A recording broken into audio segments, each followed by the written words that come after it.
all over the world we see the same thing. In Mumbai, India, Mukesh Ambani, one of the richest men in the world, just built himself a $2 billion home, a 37-story home with helipads, within east side of the slums of Mumbai, India. All over the world we are seeing these huge gaps between wealth and poverty. So what's going on here? Let me just identify 4 things that I think are important to understand, because this is the world that many of you are going to inherit and will have to deal with. So the first thing is the global assembly line. Everything we consume is now made by hands all over the world, thousands of factories that are unknown to us. We have no way of finding out where the clothing we wear, or the gadgets that we buy, the computer electronics we buy, we have no way of knowing where they are made. And they are typically made in factories where none of us would imagine working. The iPod, for example, the iPhone, the iPad, and Dell and IBM computers, all of this is made almost entirely in giant factories owned by a Taiwanese company called Foxconn, which most of you have probably never heard of. It has a factory with 500,000 workers in South China. That factory came to light recently because a small, non-governmental organization called SACOM in Hong Kong, which keeps a watch on sweatshops, wrote a report that revealed that a bunch of young women had jumped to their deaths with the higher floors because they were so despondent over their lives and working conditions. That never would have come to light if it hadn't been for activists who risked their lives in Hong Kong. And because of that, it created worldwide attention and forced Apple to increase the amount of money that it pays its factory. It's to say it was increasing the amount of money. So the global sweatshop, the global assembly line, is one aspect. The fact that the cotton jeans may have been made with child labor in Uzbekistan. When you go to the store and buy clothing on a hanger, a shrink-wrap shirt, you have no way of knowing. Something has to be done about this, by the way, on campus right now. This campus, along with all campuses of the UC system, along with 200 colleges and universities across the country, is governed by a code of conduct that says if you're wearing a UCSB sweatshirt, it has to be made under decent conditions.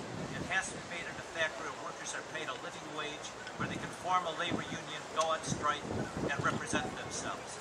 And there is one line of clothing that we know fulfills that, is the Alta Gracia label, and it is selling in the UCSB bookstore right now. It is made in a factory in the Dominican Republic, where the workers are paid 3.5 times the minimum wage, the prevailing wage in the Dominican Republic, where they belong to an independent labor union, and where they have the right to speak their minds. So if you were ever inclined to buy anything that said El Gaucho on it, or UCSB, go to the bookstore and look for the Alta Gracia label. We're trying to make this into a viable product. It's being sold, by the way, all over the country, at Duke, in Wisconsin, in Michigan, in UCLA, and Berkeley. So we have to give that a chance. So that's the first point, the global sweatshop, the global assembly line. The second point is financialization. The fact that the world is now increasingly run by large financial institutions, banks, investors, who can move trillions of dollars across borders with the click of a mouse and can send the world economy into tailspin. They did it in East Asia in 1998, and they did it globally in 2007 by speculating. There's a recent study that I saw in which a bunch of scientists in Zurich, actually the Swiss Federal Institute of Technology, which has to be a respectable institution, not a bunch of crazy people like you, but a bunch of serious scientists, analyzed data of 42,000 transnational corporations. And they looked for interlocks, boards of directors in which people from one corporation sat on the boards of others. And what they found was that fewer than 150 of these 43,000 transnational corporations, that's 1/4 of 1%, controlled 40% of the total wealth. This is a power elite. This is a power elite that is completely invisible, and yet it is totally powerful in countries. consequential. The top 20 included Barclays Bank, JP Morgan Chase, and, not surprisingly, Goldman Sachs. This is another problem. How can we control these financial speculators? A third thing, global sweatshop, financialization, and the third is basically the decline of U.S. hegemony. The U.S. emerged from World War II, the only game in town. We've pretty much ruled the roots, we ruled the world, but that has all changed. And since the early 1970s, other countries have come to take our place, most notably China and India and Brazil. And I think this creates both an opportunity, but it also creates a danger. Because when dominant powers feel their economic might is waning, two things typically happen. One is businesses that can't compete by producing cars or telephones or the normal products that businesses produce, then they turn to financial speculation. And when speculation occurs, it is a mark of a declining power. And the other thing that happens is the countries that were once powerful, if they can't retain their power economically, they turn to military means. And I think we have to be very careful about this country going in that direction. The war in Iraq clearly was an unjustified war. The war in Afghanistan, we should not be there.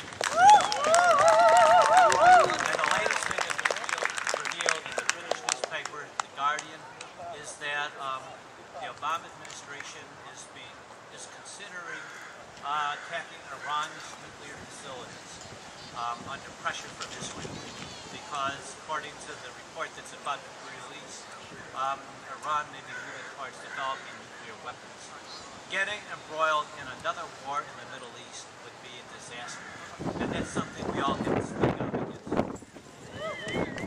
And finally, and I'll just mention this briefly, the growing power of transnational corporations of all sorts. Businesses that have no national allegiances. Walmart, if it were a country, would be the 24th largest country in the world today based on its revenues.